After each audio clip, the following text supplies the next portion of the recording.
waktu sembahyang. Kita sembahyang, setiap kali kita sembahyang, kita membaca tahiyat. Sekurang-kurangnya mengkoler juga kan tahiyat awal, tahiyat akhir yang wajib gitu kan. Orang gue itu kan kadang-kadang mengsunat tuh, koler aku kan guru saja ditinggalkan. Jadi apa? Yang wajib aja misalnya. Tahiyat akhir bisa ditinggalkan, ditinggalkan kan kada sah sembahyangnya tuh. Nah di sana kan ada salam kepada Rasulullah Sallallahu Alaihi Wasallam. Tahiyatul mubarakatus salawatut thayyibatu lillah. Assalamu alayka ayyuhan nabiyyu wa rahmatullahi wa barakatuh. Salam atas engkau ya Nabi, rahmat Allah dan keberkahannya. Itu salam kita itu akan sampai ke hadapan Rasulullah Sallallahu Alaihi Wasallam walaupun beliau berada di Madinah. Semua salam umat, apalagi di waktu sembahyang, waktu sholat, itu akan sampai menyampai ke Rasulullah. Dan jangan dikira banyaknya kan orang memberi salam, kayak Nabi menjawab gitu kan. Orang ini kan kadang-kadang mengukur dengan akalnya. Tapi ya teknologi yang sekarang, misalnya ada data masuk ke satu database yang besar, masuk di sana misalnya sejuta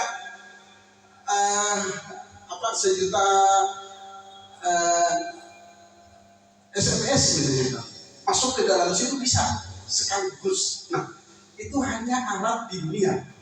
Jangan dikira alat di akhirat itu kuno, enggak, lebih canggih. Bahkan dunia, alam akhirat itu kalau dibandingkan dengan alam dunia, penemuan-penemuan yang paling canggih sekarang ini bagaimanapun itu tidak ada apa-apanya dengan alam akhirat. Kalau dikatakan paling kalau HP layar sentuh, sekarang yang sentuh layar sentuh ini. Kalau di akhirat itu bukan layar sentuh lagi. Apa yang di hati kita tertulis di situ. Ya. Layar apa itu? Layar apa itu? Bukan layar sentuh lagi. Ya. Apa yang dikehendaki di dalam hati ngontak terlihat. Itu alam akhirat. Ya. Dan itu setiap orang kan melihat seperti itu. Makanya kan di akhirat itu tidak ada orang yang bisa ingkar dengan maksiat itu, tidak bisa. Ya, Iqra kitabak kata Allah, kafa bi nafsika al-yawma 'alaika hasiba. Baca tulisanmu sendiri, cukup kamu sendiri menghisap, kamu tuh tahu. Jadi orang yang hendak masuk surga misalnya di akhirat di hari kiamat tuh tahu. Kenapa? Ini bisa mengukur sendiri. Aku ini amal penang baik jauh lebih banyak daripada yang jahat. Ya selamat sudah. Gitu. Tapi ada sebaliknya. Kira-kira banyak mahal panggung pada lebih jauh jalan. Nah itu kan kafa binafsikan yawma 'alaika hasiba ya. Al-Quran juga. Cukup kamu sendiri yang menghitung. Gitu. Kenapa? Karena apapun yang dikehendaki tayang.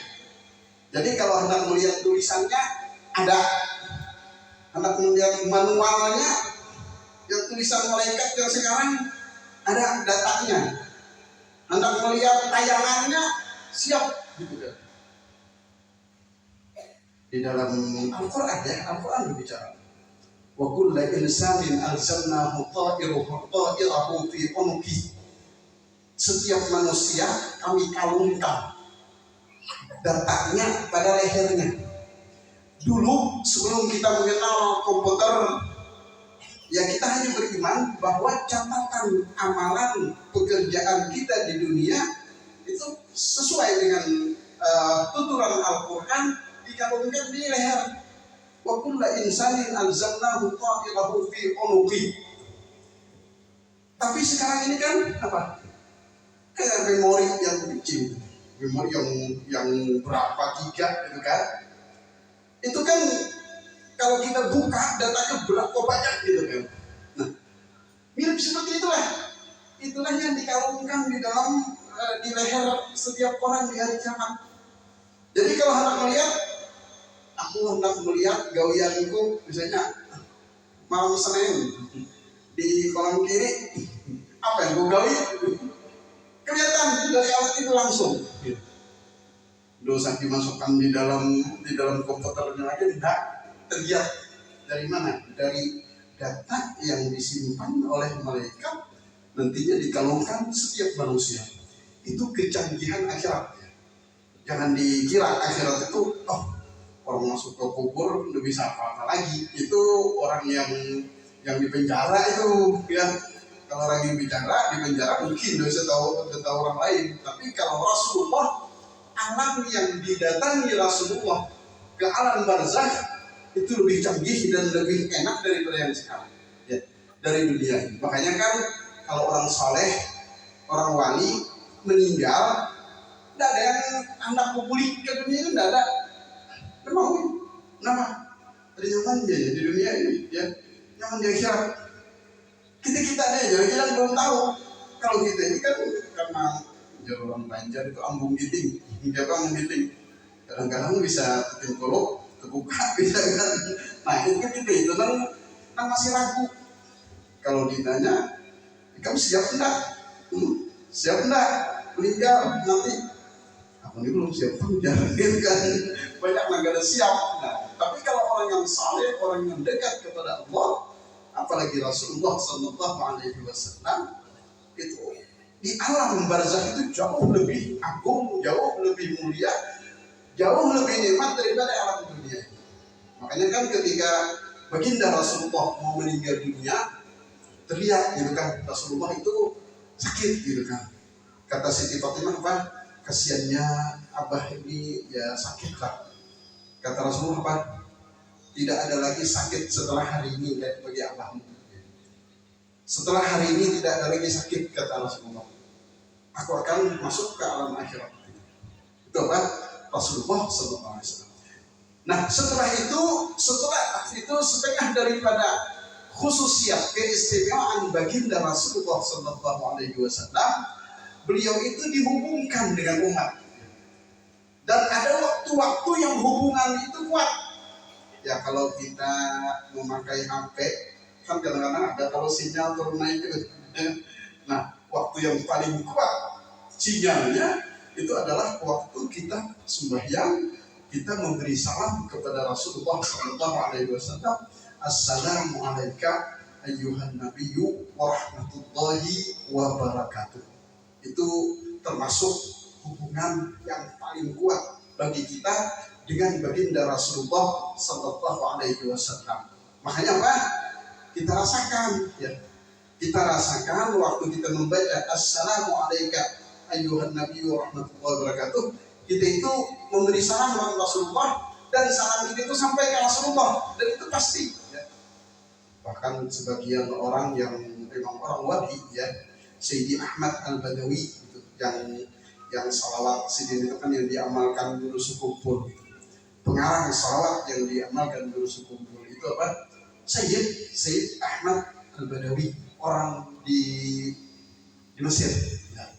Ulama wali besar di Mesir, sampai sekarang makam beliau itu kan diagungkan, dibesarkan di sana.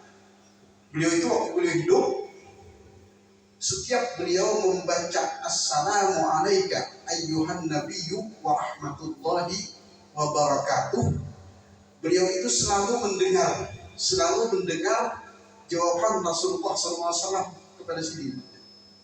Kata Rasulullah, waalaikumsalam ya waladi. Jadi dijawab Rasulullah, dan jawaban Rasulullah itu Sidin dengar langsung. Itu karamat Sayyidi Ahmad Al-Badawi. Bahkan beliau itu dalam riwayat setengah karamat Sayyidi Ahmad Al-Badawi ini, kalau Sidin sembahyang sampai membaca Assalamualaikum ayyuhan nabiyyu wa rahmatullahi wa barakatuh, itu Sidin itu berhenti di situ dulu, berjangka menunggu jawaban Rasulullah. Kalau sudah waalaikumsalam ya waladi, kata Rasulullah, dijawab Rasulullah, Sidin dengar sendiri, baru Sidin membaca Assalamualaikum wa ala ibadillahis shalihin. Makanya apa? Biasakan terutama sembahyang fardu membaca bacaan itu dihayati, ya diresapkan di dalam hati. Kayak tahiyat itu kan, at-tahiyatul mubarakatus shalawatut thayyibatu lillah. Ini penghormatan kita kepada Allah. Assalamu alayka ayyuhan nabiyyu wa rahmatullahi wa barakatuh. Ini salam kita ke Rasulullah. Kemudian assalamu alayna wa ala ibadillahis shalihin. Itu salam kita kepada keluarga kita seluruhnya dan seluruh orang-orang saleh. Kata Rasulullah, kalau kalian baca itu, salam kalian akan sampai ke semua hamba Allah yang saleh di bumi dan di langit. Jadi malaikat itu sebenarnya mendengar salam kita. Asal kita bujur-bujur bacanya. Jangan ngebut terus, ya. Jangan membaca tuh ada buku luasnya, panjang pendeknya datang lagi gitu kan. Hingga anak menggasak bilangnya kan. Kayak di selesai diurang semua ya gitu kan. Ada kan sebagian. Itu memang semuanya tipuan, was-was dari setan, ya. Was-was dari iblis untuk mengurangi nilai sembahyang kita. Makanya sekurang-kurangnya sembahyang fardu lah, gitu ya.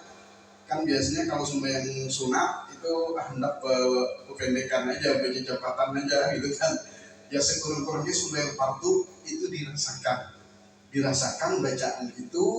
Ya kalau misalnya ada ibu-ibu sekalian belum begitu paham makna tahiyat itu kan, takut sedikit tidak banyak gitu kan, dalam panjang ya, belajarnya itu setengah jam bisa gitu kan, supaya kita betul-betul menghayati bacaan itu dan betul-betul merasakan hubungan kita dengan Rasulullah. Jadi kalau kita membaca assalamu alayka ayyuhan nabiyyu wa rahmatullahi wa barakatuh, itu yakin salam kita itu sampai ke Rasulullah, dan yakin salam kita itu dijawab Rasulullah.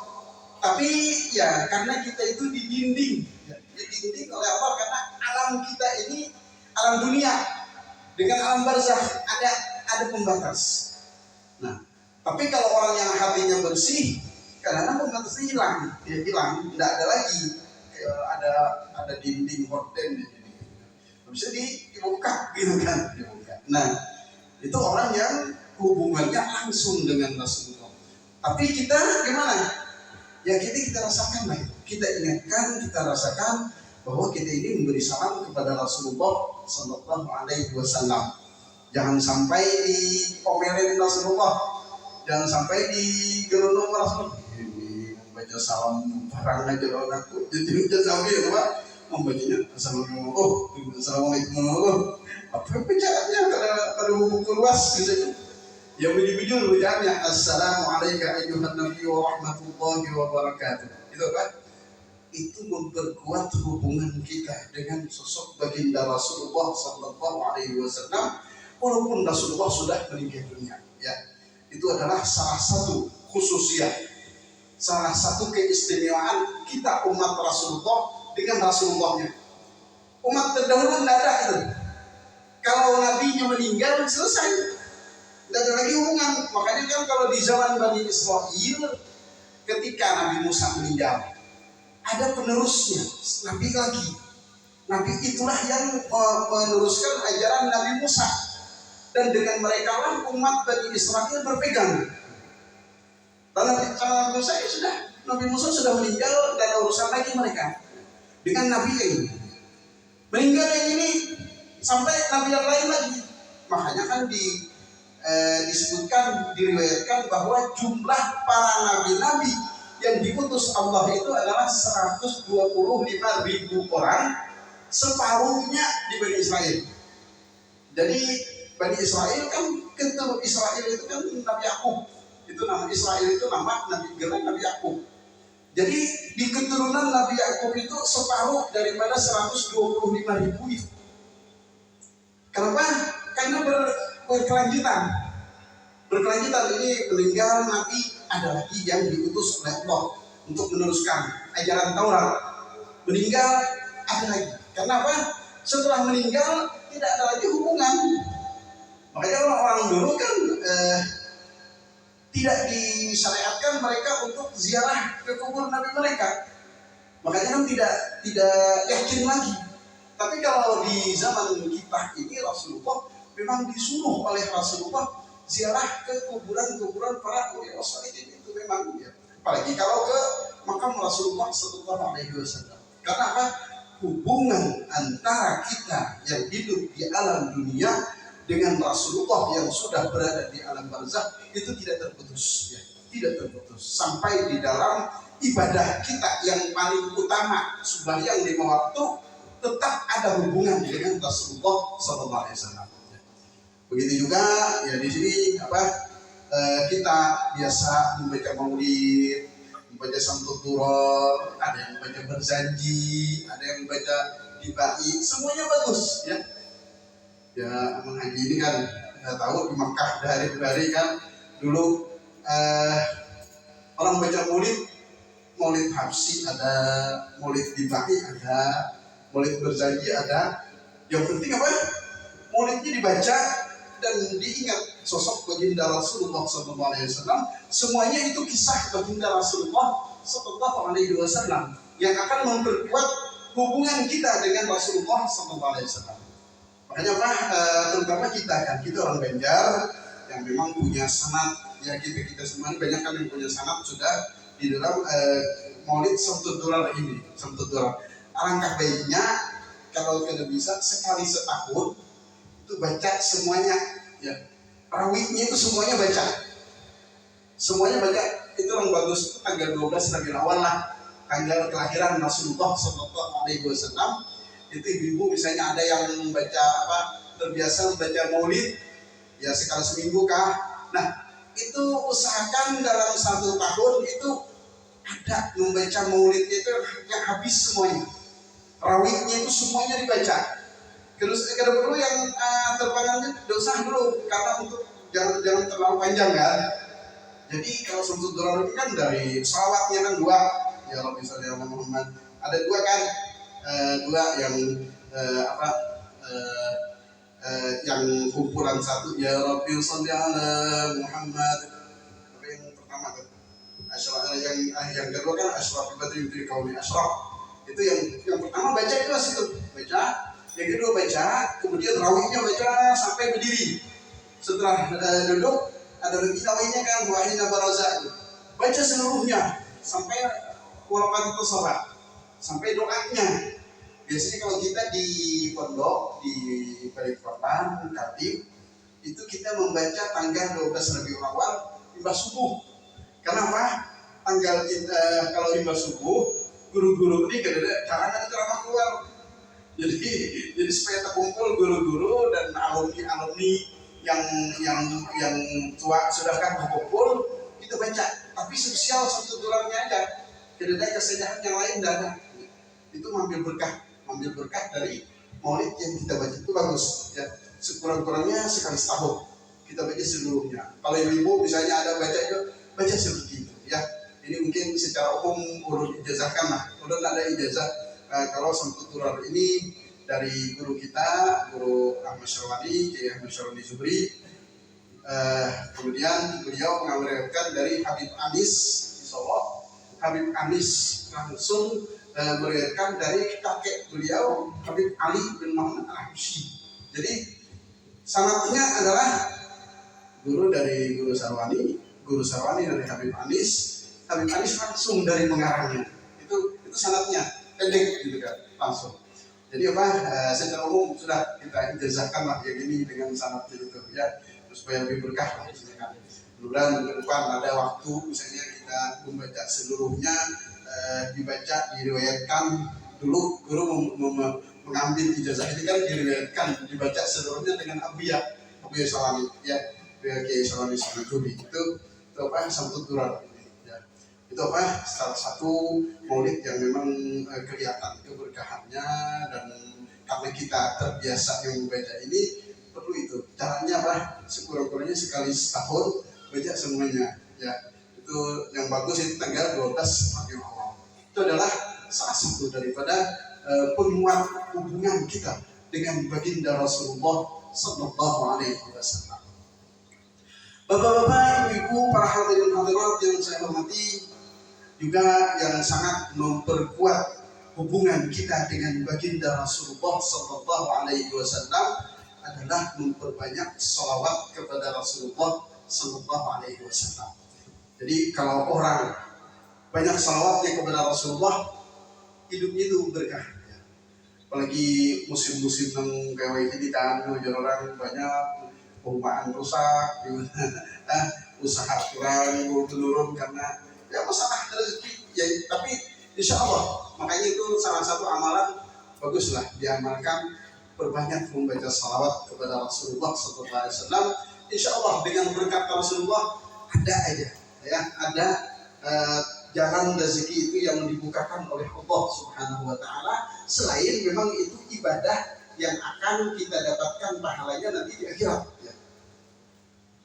Masalah rezeki yang kita dapat ketika kita membaca salawat kepada Rasulullah itu hanya berkah yang sedikit. Kalau seperti air itu kan percikannya.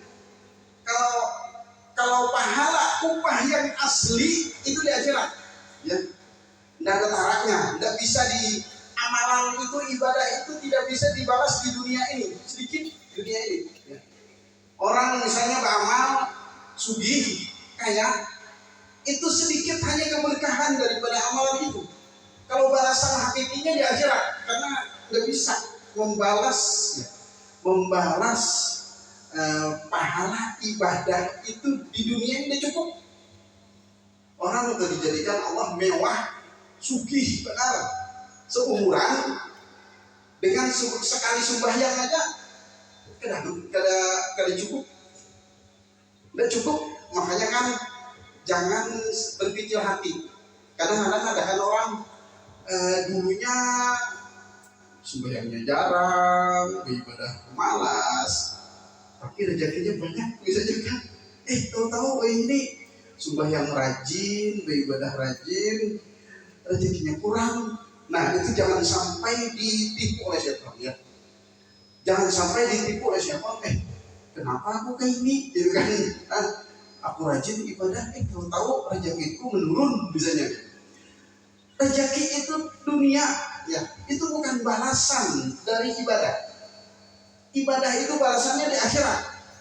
Tapi kadang-kadang asal kita yakin minta kepada Allah, nah salah satu yang akan memudahkan kita mendapatkan jalan keluar dalam masalah rezeki membaca salawat. Ya, berbanyak ibu-ibu, bapak-bapak sekalian, upayakan, usahakan di dalam sehari itu jangan kurang dari 500 kali salawat. Tapi jangan, kalau yang pemulaan jangan panjang dulu, yang pendek aja lah. Baca Allahumma shalli ala sayyidina Muhammad wa ala sayyidina Muhammad, atau pendek lagi, Allahumma shalli ala sayyidina Muhammad, Allahumma shalli ala sayyidina Muhammad, Allahumma shalli ala sayyidina. Itu kan paling sedetik gitu kan. Allahumma shalli ala sayyidina Muhammad, Allahumma shalli ala sayyidina Muhammad. Kalau sedetik berarti 500 kali 500 detik. Bagi 60, ya ada apa ini? Berapa kalkulator? Anak 5, taruhlah kalau dilambatkan 2 detik aja lah. 2 detik. Jadi kalau satu kali selawat 2 detik, 500 kali selawat 1000. Kalau 1000 berapa? Bagi 60. 1000 bagi 60 berapa jumlahnya? Ayo, ada kalkulator. Mungkin sekitar setengah jam lah. Kan? Sekitar 30 menit. 16. Nah, kalau 16 menit, sediakan waktu 16 menit untuk sholawat 500 kali setiap hari.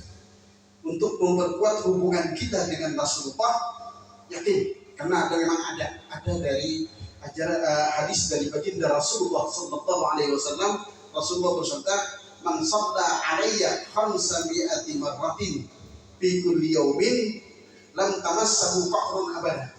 Barang siapa bersalawat kepadaku 500 kali setiap hari, dia tidak akan tersentuh kefakiran selama-lamanya. Jadi apa? 500 saja.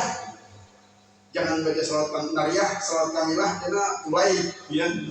Salawat kamilah kan panjang loh, 500 kali gitu. Bisa sampai hanya 50 sudah buka gitu kan.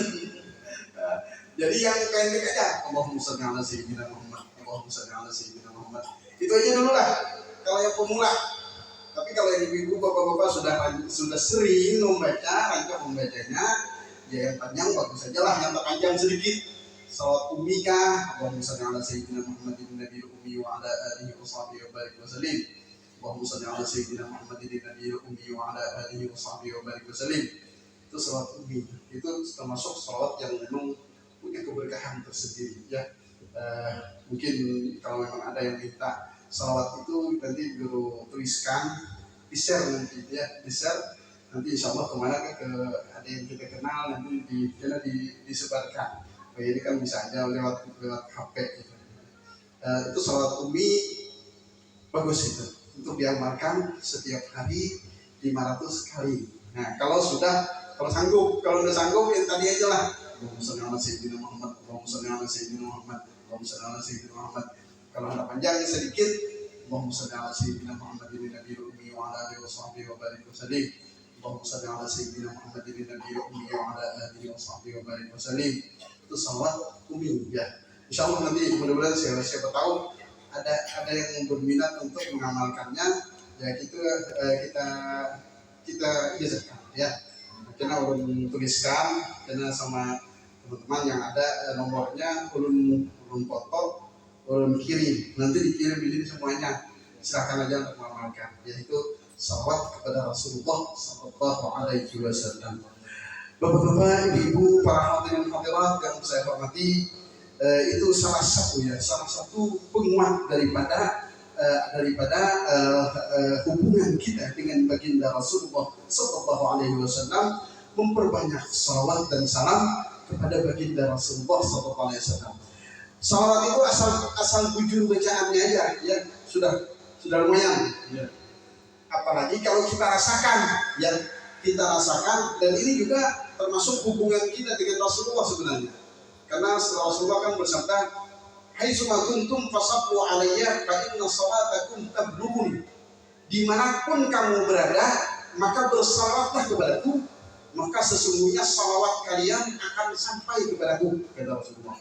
Jadi sebenarnya bacaan salawat kita itu sampai ke Rasulullah. Setiap kita membaca salawat, sama kalau kita memberi salam tadi dengan Rasulullah. Tapi ya memang ada orang yang merasakannya, ada yang tidak, tapi walaupun lupa, walaupun tidak khusyuk, asal bujur bacaannya, salawat itu dapat pahala. Kenapa? Allah menghargai Rasulullah Sallallahu Alaihi Wasallam. Pokoknya kalau orang baca salawat itu apapun yang mereka ingatkan, mereka pikirkan waktu mereka bersalawat, keinginan apa dengan Rasulullah, tapi asal bacaannya bujur. Kalau bacaannya salah nggak bisa. Kalau salah berarti kita bersalawat karena membaca bacaan yang salah itu kan. Coba itu akan menyampaikan ke Rasulullah, dan itu salah satu yang memperkuat hubungan kita dengan sosok baginda Rasulullah Sallallahu Alaihi Wasallam. Bapak-bapak, ibu, para hadirin hadirat yang saya hormati, tentunya saja juga di dalam peringatan baginda Rasulullah Sallallahu Alaihi Wasallam maulidnya, kita ingin mengingat kembali, mempelajari kembali siapa Rasulullah itu. Ya, kita angkat satu hadis dari Sayyidina Anas di dalam hal yang berkaitan dengan sosok Rasulullah dan sudah disimpulkan oleh Imam Sayyidi Ali Al-Habsyi di dalam kitab Fathul Durarnya, di dalam kitab Maulid Habsyinya, apa? Kana sallallahu alaihi wasallam ahsanan nasi khuluqan wa khalqan. Itu diambil dari hadis Sayyidina Anas bin Malik radhiyallahu anhu. Beliau berkata, kana Rasulullah sallallahu alaihi wasallam ahsanan nas wa ajwadan nas wa asja'an nas. Adalah Rasulullah sallallahu alaihi wasallam itu orang yang terbaik, orang yang paling pemurah, dan orang yang paling pemberani. Itu disimpulkan oleh Sayyidina Anas setelah beliau berkhidmah dengan Rasulullah selama 10 tahun lamanya. Dari awal Rasulullah berhijrah ke Madinah sampai meninggal dunia. Jadi Sayyidina Anas menyimpulkan bagaimana sosok Rasulullah. Ahsanan nas, sebaik-baik manusia. apakah itu akhlaknya, ataupun itu kelakuannya, ataupun itu bodeknya. Jadi seorang rasul itu pasti gagah dari jeleknya, ya. Jadi Allah Subhanahu wa taala memberikan seorang rasul itu rupa yang sempurna. Itu dan yang paling sempurna ya Rasulullah Shallallahu Alaihi Wasallam. Sehingga apa? Setiap orang yang melihat Rasul itu, apakah itu Rasulullah atau Rasul yang lain, itu tidak ada yang pesimis. Artinya, kok jeleknya orang itu, tidak ada yang seperti itu. Pasti kalau melihat sosok Rasul itu, apalagi Rasulullah, tertarik. Oh, ini orang bagus, dan mimik orang yang jujur, gitu kan. Nah, semua orang, kenapa seperti itu? Allah jadikan ya supaya tidak ada lagi alasan orang kafir tidak mau beriman dengan Rasulullah karena Rasulullahnya jelek misalnya. Nah, ada kan alasan, tidak pernah datang riwayat ke kita ada orang yang mau beriman Rasulullah karena dia menganggap Rasulullah itu jelek. Tidak ada, ya, tidak ada. Kenapa? Sudah diberikan oleh Allah rupa yang sempurna, bahkan orang yang tergagah sepanjang masa Rasulullah. Tapi kalau ditanya, kenapa sih tidak seperti Nabi Yusuf, gitu kan? Wanita tidak tergila-gila dengan Rasulullah. Rasulullah itu diberikan kegagahan, ketampanan, tapi diiringi dengan wibawa yang kuat. Sehingga apa? Orang-orang melihat Rasulullah itu tidak sekehendaknya. Perempuan melihat Rasulullah itu tidak seperti mereka melihat Nabi Yusuf, tidak. Ya. Sehingga apa? Banyak ibu-ibu yang sayang dengan Rasulullah karena kenabian Rasulullah, karena memang orang yang baik, tapi tidak ada yang tergila-gila dengan Rasulullah karena apa? Mereka tidak bisa melihat Rasulullah itu berlama-lama, itu tidak bisa, ya. Karena itu memang diberikan oleh Allah wibawa pengaruh yang luar biasa. Itu sebabnya, ya. Juga suara baik, ya. Itu seorang nabi semuanya. Ma arsalallahu nabiyyan rasul illa hasan sauti. Tidak pernah Allah mengutus seorang nabi kecuali suaranya bagus. Itu salah satu modal untuk berdakwah. Apalagi dulu kan tidak ada yang tayangan-tayangan untuk mengumpul orang, layar tancap untuk mengumpul orang, tidak ada. Jadi salah satu cara yang paling bagus adalah mengumandangkan, menyenandungkan ayat-ayat yang diwahyukan oleh Allah kepada mereka. Makanya kalau mereka membaca Al-Quran, terutama Rasulullah, itu orang-orang kafir aja senang, berdatangan, berkumpul, ingin mendengari merduknya suara Rasulullah.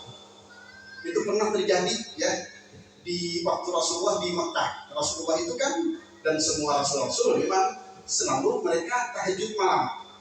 Jadi Rasulullah ini biasa tahajud. Rumah Rasulullah itu kalau bapak-bapak yang sudah pernah berumrah, ibu-ibu yang sudah berhaji, itu sekarang di dekat Marwah, di halaman yang pesakian itu, di ujung. Tapi di muka, ya sayang sih sekarang tempatnya di dekat situ dibuat WC yang banyak itu, yang di samping Marwah itu, yang di muka WC itu, disitulah rumah Rasulullah dulu dengan Siti Khadijah, ya. Kalau yang di belakang yang maulid Rasulullah itu tempat lahirnya Rasulullah, ya, itu lain. Dekat lagi, lebih dekat ke Masjidil Haram. Rumah Rasulullah di situ ya dekat dengan Marwah,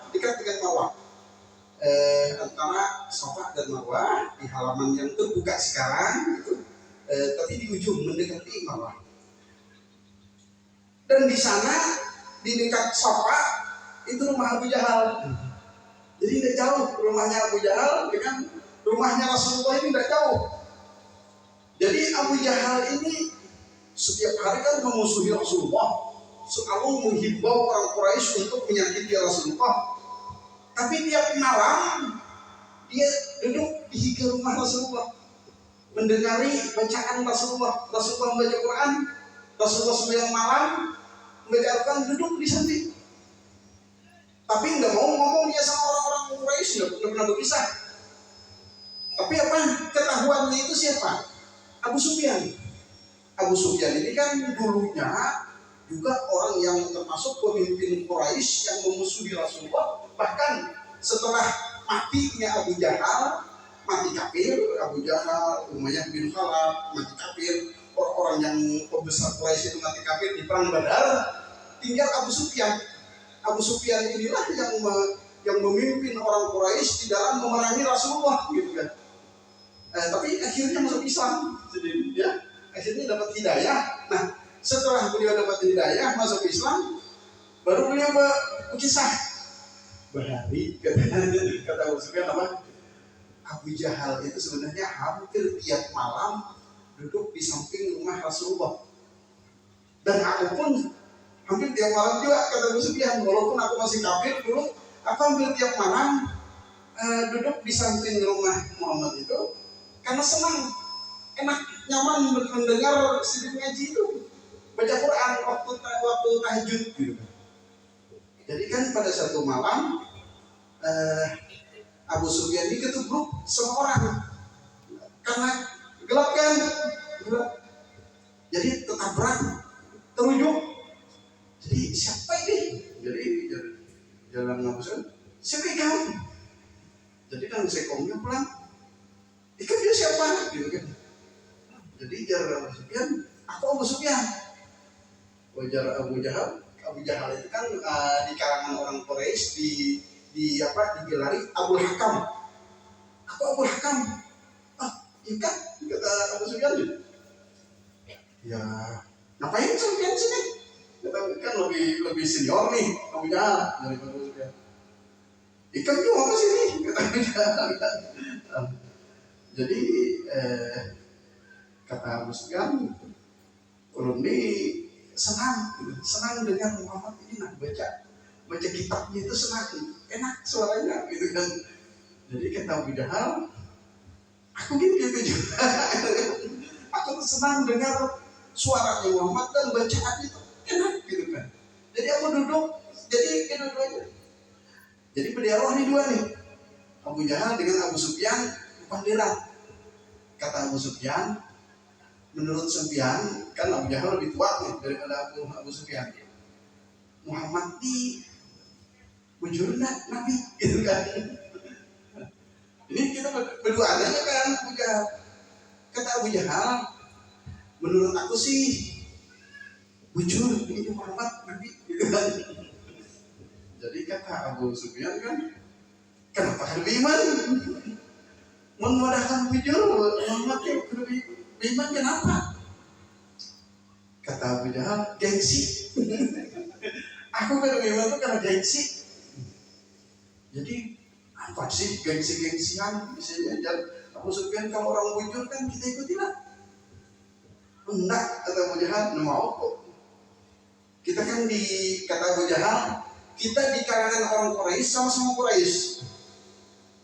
Abu Jahal juga orang Quraisy kan, tapi sukunya lain, beda dengan Rasulullah. Abu Sufyan orang Quraisy, tapi sukunya Bani Umayyah. Kalau Rasulullah kan orang Quraisy, sukunya Bani Hashim. Jadi ada suku-suku beda-beda. Jadi kata Abu Jahal, kalau seandainya orang Bani Hashim bersedekah, kita bisa juga bersedekah. Suku kita juga bisa sedekah. Bisa.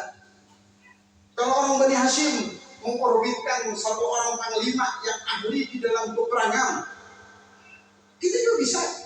Kita orbitkan, kita didik, orang kita latih bujur-bujur jadi seorang panglima di dalam peperangan, bisa. Tapi kata Abu Jahal, kalau ada Bani Hashim yang mengaku jadi nabi, kalau dituruti itu kalah kita, kata Abu Jahal. Itu jadi aku udah bimbang, kata Abu Jahal. Oh iya kah, kata Abu Jahal. Tapi jangan Abu Jahal kan, ini antara kita berdua aja lah. Jangan sampai yang lain tahu di orang Quraisy. Kita jangan ke sini lagi lah. Ini ketahuan orang, kata Abu Jahal. Kata Abu Sufyan, tinggi, ambihan kita.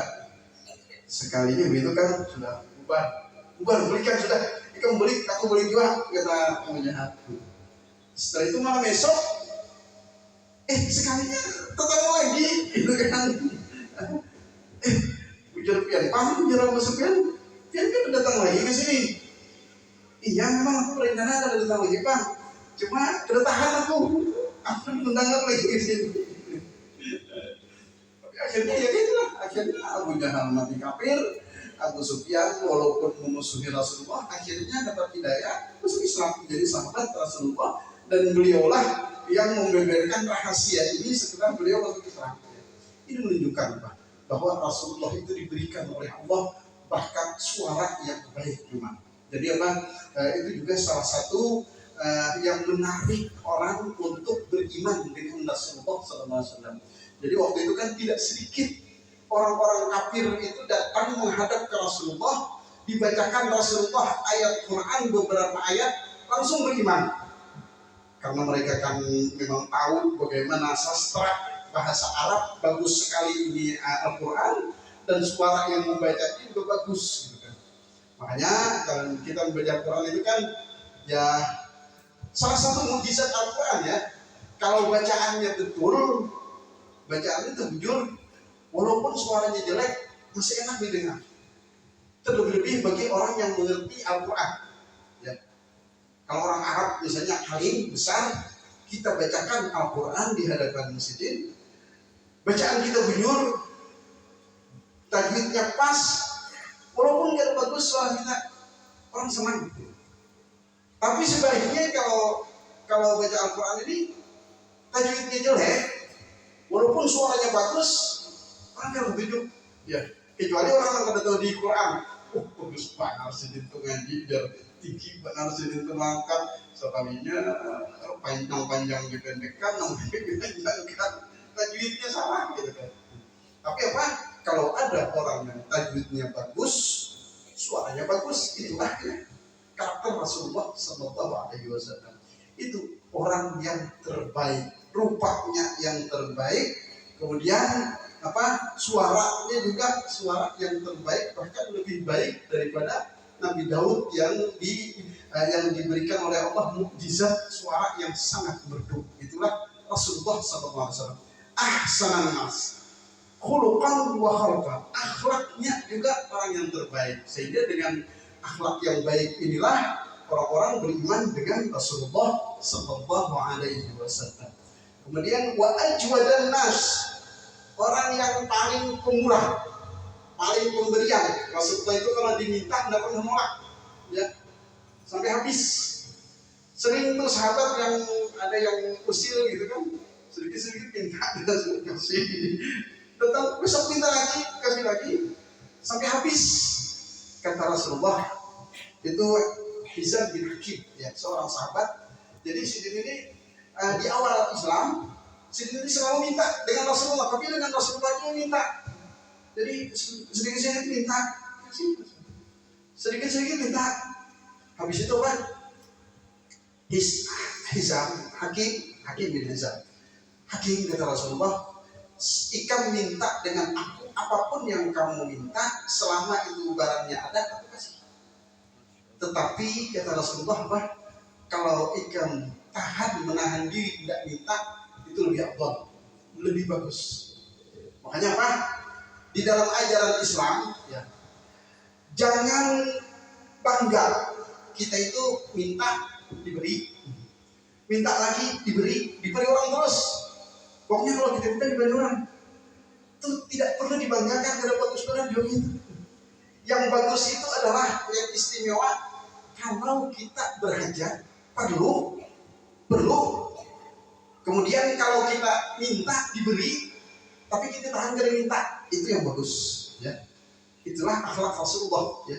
Rasulullah itu kan waktu Sidin meninggal terhutang dengan orang Yahudi.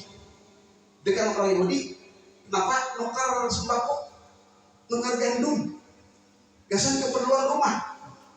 Padahal Sidin itu kan Rasulullah itu punya menantu Sayyidina Utsman, orang terkaya di kalangan sahabat. Dan sahabat-sahabat yang lain banyak yang kaya. Kalau Rasulullah berucap langsung dikasih, tapi itu mau. Bahkan sini nukar lawan orang Yahudi. Bahkan orang Yahudi ini udah mau pulang, mau tani gitu aja. Begadai. Ada jaminan. Mana jaminannya Muhammad? Nah, sudah kalau mau jaminan kau kasihkan baju rantai Rasulullah. Sampai Rasulullah meninggal itu tergadai. Baju rantai Rasulullah tergadai. Tuh Pak, itu perilaku Rasulullah gitu ya. Jadi apa? Ketika ini kembali ke kisah Hakim bin Hizam ini, kata Rasulullah, kalau kamu bisa menahan diri tidak minta, itu akan lebih agung bagi kamu. Kalau begitu kata Hakim bin Hizam apa? Ya Rasulullah, dari saat ini saya tidak akan minta dari siapapun, belum akan minta lagi. Sehingga apa? Beliau itu komitmen setelah itu tidak pernah minta. Walaupun diberi, tidak minta. Jadi apa? Karena di zaman Sayyidina Umar bin Khattab, ketika itu kan banyak uang datangkan dari kas negara, itu duit itu dibagi-bagikan oleh Sayyidina Umar dengan para sahabat yang ada. Termasuk mau dikasih Hakim bin Hizam. Tapi Hakim bin Hizam ini tidak mau dikasih. Ini Hakim, hakmuna, sudah aku ngasih. Kata Hakim, tidak, aku sudah berjanji dengan Rasulullah tidak akan minta dari siapapun, aku tidak mau. Sampai Sayyidina Umar itu takut, jangan-jangan aku ini dibilang kadang dari Hakim kan. Sampai sini tampil pidato di tengah forum sahabat, para hadirin, para kaum muslimin, ketahuilah, ingatkan, dengarkan, aku ini sudah menawarkan kepada Hakim bin Hizam bagiannya dari kas negara ini aku memberi, dan itu memang haknya, tapi jangan mau ngambil. Jangan disalahkan aku, jangan sampai sekali-kali mengatakan aku tidak mau memberi Hakim, gitu kan? Itu apa? Hakim bin Hizam. Itu apa? Didikan Rasulullah Sallallahu Alaihi Wasallam. Itu kenapa? Karena memang Rasulullah itu kan di zaman Rasulullah apapun yang diminta itu memang Rasulullah itu tidak pernah menolak. Ya, asal barangnya ada dikasihkan. Pernah Rasulullah dapat sarung bagus, gitu kan? Seorang ibu menenun sarung, jadi diberikan ini Rasulullah, ulun mau ulang sarung ini sendiri dengan tangan ulun tenun, kemudian sarung sempian. Oh iya kah, kata Rasulullah, makasih lah. Habis itu dipakai Rasulullah, dipakai.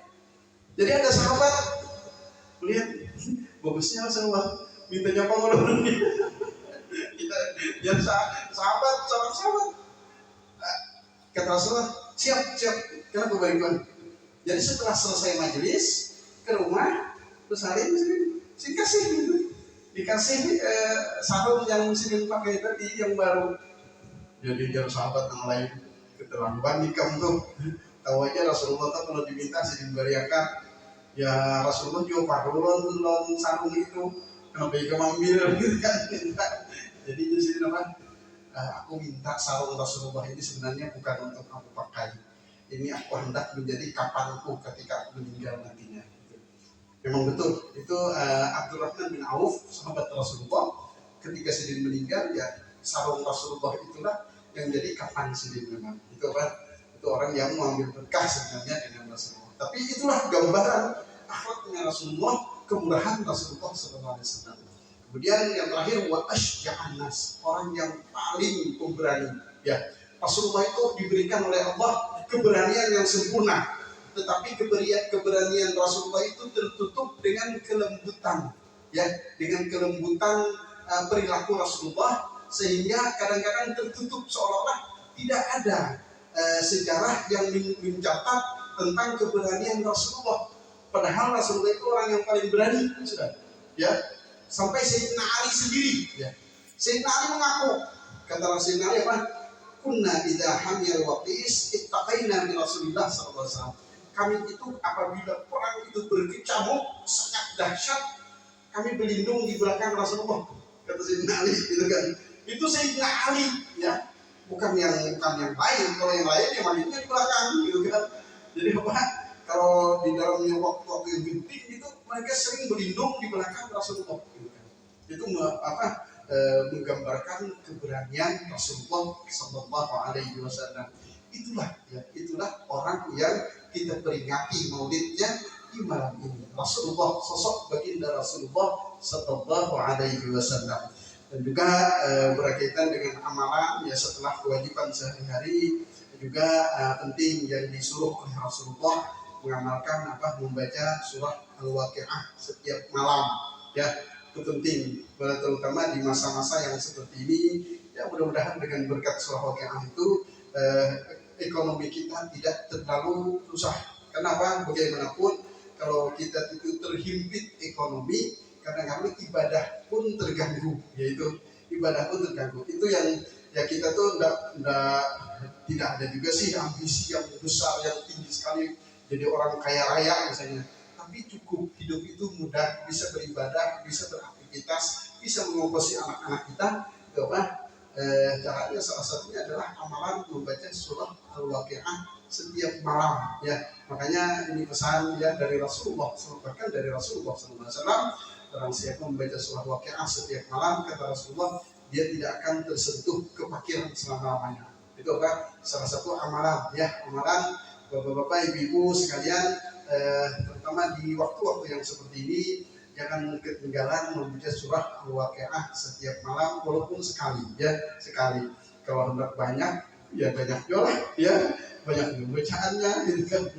Kalau hendak membuat amalan Waqiah yang khusus, memang ada juga Waqiah, tapi banyak jumlahnya gitu kan. Tapi sekurang-kurangnya sekali semalam lah ya, sekali setiap malam baca Waqiah. Itu juga salah satu amalan yang akan memudahkan kita di dalam kehidupan sehari-hari. Mungkin ini yang bisa kita sampaikan di dalam pertemuan ini. Mudah-mudahan ada manfaatnya bagi kita semua. Intinya adalah khulasahnya, keringkasannya, hubungan kita dengan Rasulullah SAW selalu ada dan selalu diperkuat dengan silah hubungan rohani kita dengan baginda Rasulullah SAW, dengan melaksanakan ibadah salat pun ketika salat kita akan memperkuat hubungan kita. Juga upayakan untuk memperbanyak salawat dan salam kepada Rasulullah SAW, dan juga sejarah Rasulullah, orang yang terbaik, orang yang paling murah, orang yang paling pemberani, dan juga salah satu pesan dari Rasulullah SAW kepada kita umat adalah membaca surah Al-Waqiah setiap malamnya. Kiranya ini yang bisa kita sampaikan. Mudah-mudahan ada manfaatnya bagi semua. Mohon maaf atas segala kekurangan. Al-Fatihah.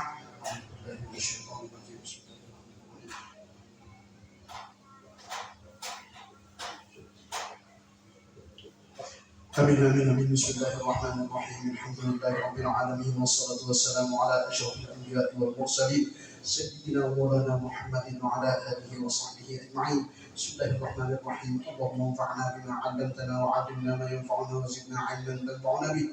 Allahumma arzuqna 'ilman nafi'a wa qalban khashi'a wa yaqinan sadiqan wa 'amalan mutaqabbala.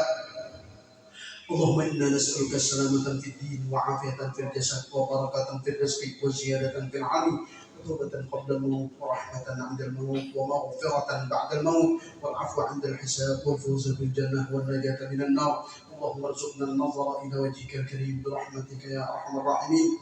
ربنا آتنا في الدنيا حسنة وفي الآخرة حسنة وقنا عذاب النار. وصلى الله على سيدنا محمد وعلى آله وصحبه وسلم. سبحان ربك رب العزة عما يصفون وسلام على المرسلين والحمد لله رب العالمين. تقبل الله منكم.